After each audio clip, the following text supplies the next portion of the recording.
Back here. What up, people? I think we're live. It says we're live. All right, I'm Amy, Rockstars of Tomorrow, Riverside. I'm here with teacher Chris, and we are doing Ask the Teacher Night. So whatever it is that you want to know about lessons or about instruments or any questions that you have for a rock star, a literal rock star teacher, go ahead and put them down in the comments, and Chris will answer them.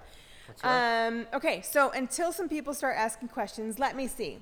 What do I want to know? Okay, what does someone learn when they well, first of all, Chris, introduce yourself a little bit. What do you teach? How long have you been here? Hello, my name's Chris. I've been here since the grand opening here at Riverside, and I teach guitar, drums, vocals, and bass guitar as well.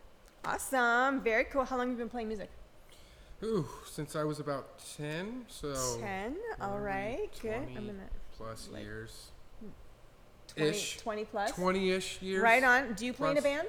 Yes. What's your band called? I'm in a band called I Am the Instrument. Check us out. I Am the Instrument Band. I Am the Instrument. They're pretty fun. All right. Is that a new teacher at Rockstar? No, he's been around for quite a while, actually. Yeah, he was, well, we just said the grand opening, right? Opening. Yeah, so grand opening was June 4th? 5th, something like that. Yeah, so Chris has been around. So if you have a question for Chris, go ahead and type it. Now, I want to know, all right, so you get a new student. How do you figure out with them what they're going to be learning? What do they learn? Well, what they're going to learn is up to them. I mean, we kind of want them to be excited about what they're doing, so obviously I'm not going to force them to learn classical if they're not into classical, or make them learn a rock song if they are into classical. You don't really look like a classical teacher, No, but I can play a little bit. Not as good as Devin. Shout out to Devin. All right, right on. But yeah, I usually try to find out what they're into. That's the first thing. Okay. What are you into? What do you like? We can go from there. Now, a lot of kids like to jump on like a song that's ridiculously hard and be like, hey, I want to learn Eruption. Well, we'll get there. Okay, eventually. Maybe start with something a little. But we'll find something in that ballpark and we'll make it work. Right on. We'll get them excited about some song that they're into, whether it be really difficult or not. As long as they're into it, it's more fun for them, and they practice more if they like it. Right? That is so huge. All right, so ask your questions for ask the teacher night. That is so huge, I think, and that's really why we exist and why we try to make this place cool. I mean, look at this. We're standing on our stage right now, and we do this. We want to make the place cool. We hire cool teachers, and we teach cool stuff because people practice more when it's cool and they're having fun. So, all right, how long does it normally take for people to be able to start writing songs when they're learning an instrument? That's a great question. A really good that is an awesome question. Guitar, vocals, or drums specifically. If anyone else has a question, go ahead and write it down. Ooh, watching from Buffalo, New York. Hey, Patty. They love you, Chris. So, all right. The truth is, it doesn't take long. You learn a couple notes, a couple chords, what have you, and that's all it really takes. I mean, you look at a band like Creedence Clearwater Revival. Honestly, they have 1 million hits on the radio, and they use like 3 chords, 4 chords in their songs. Yeah, all their stuff is super simple. Look it up. It's super simple. Once you know a few chords, that's it, man. If you have an ear for it, if you want to just start playing on the guitar around with yourself and you hear something that sounds cool, go with it. It really doesn't take much to write. You definitely don't have to be a professional musician to start writing songs. So is writing more about, or I guess maybe it's your personality, is writing more about like learning how to write a song or just noodling around and, I wrote a song? Yeah, well, I think it can go both ways. Like, I've written songs where I was just messing around the guitar and all of a sudden I fell into something. Hey, that sounds cool. And then I went down a weird path, right?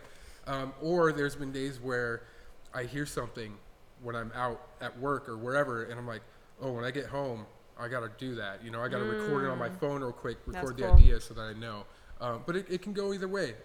You can either just kind of mess around and find something, or you could have something in your head and try to find that on the guitar. Oh, interesting. That's a little harder. That's cool. I've never written a song, so that's a great question. All right. So thank you for that question, by the way. Anyone else has a question, go ahead and type it. All right. So how long does it normally take for a student who is in jam corps to get to band corps? All right. You want to take that one? That is definitely just based on the student. We always have to have everybody try out before they move up to that next level. So it's just based on the student. There's some students that have done one round of jam corps and then boom, moved on to band corps. There's other students that it takes a couple tries and, or not a couple tries, but a couple rounds of jam corps. Truthfully, like I said, it's based on each individual, and it doesn't matter whether it took you 1 time, 2 times, 3 times, what have you. Everybody works at their own pace. As long as you're working hard and you're practicing, that's all that we're really looking for. And either way, it's going to be fun. Whether you're in jam corps or band corps, you're getting up on stage and you're playing songs with people. That's so true. And I think also the kids who have been, just enjoy where you are and work hard where you are.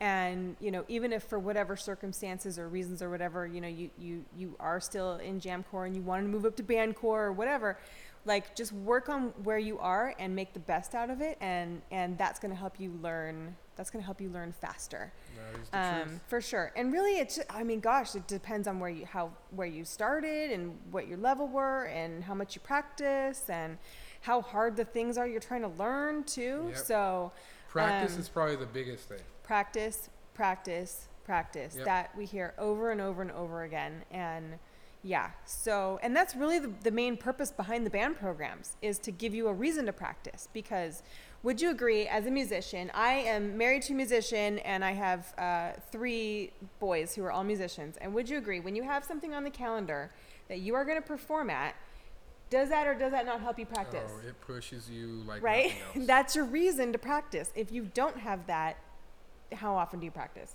Like, yes, we want to say you should still do it every day, but you don't, right? Not as much. Like, yeah, We'll just say that, not as much. Not as much, or if I don't have a show coming up, I'm not practicing as much as when I do. or with not as much passion or effort, I guess is a better way. You might still, you know, sit down and play, but you're not like really, you know, keyed into it. And so. part of that has to do with wanting to be there for your fellow bandmates, right? Like, so it's true. one thing if you're gonna play some songs in front of people. It's Yeah. a whole other thing if you're playing with a band, because now Yes. everybody's relying on each other. So true. Now it's it has to come full circle. Yeah, you don't want to let them down. And yeah, you don't want to let them down. So Yeah. that's another motivation in practice. So Is true. okay, I know if I go there this weekend and I don't know my parts, everybody's gonna be looking at me like, dude, what are you doing? Yeah. Right. So Yep. it's a whole other level of motivation right there. Yep. Absolutely. Great question. All right. Anyone else who has a question, go ahead and type it. It's Ask the Teacher at Rockstars Night. And I'm going to ask one more and we'll see if we get any other questions while I think of something. What do you like about teaching, Chris? What do you enjoy? Like, what's fun? The funnest part, I would say, is the reaction that people get when they accomplish a part that maybe they were working on that was really tough for them. So good. And at one point they thought, I can't do this. Like, I've heard that so many times. You know, I don't think I can do this. Truth is, you can. You just have to work through it. The first time I picked up the guitar, I couldn't play anything. I didn't know what I was doing. It took a lot of effort, a lot of practice. And that's basically, at the end of the day, that's what it takes. So. Love it. Love it. Great answer. All right. Doesn't look like anyone else has any other questions. So thank you guys for joining us live. And yeah, we're going to try to do this more often. So give some hearts and whatnot to Hi, Chris. Lisa. And we'll see you guys later. Bye-bye.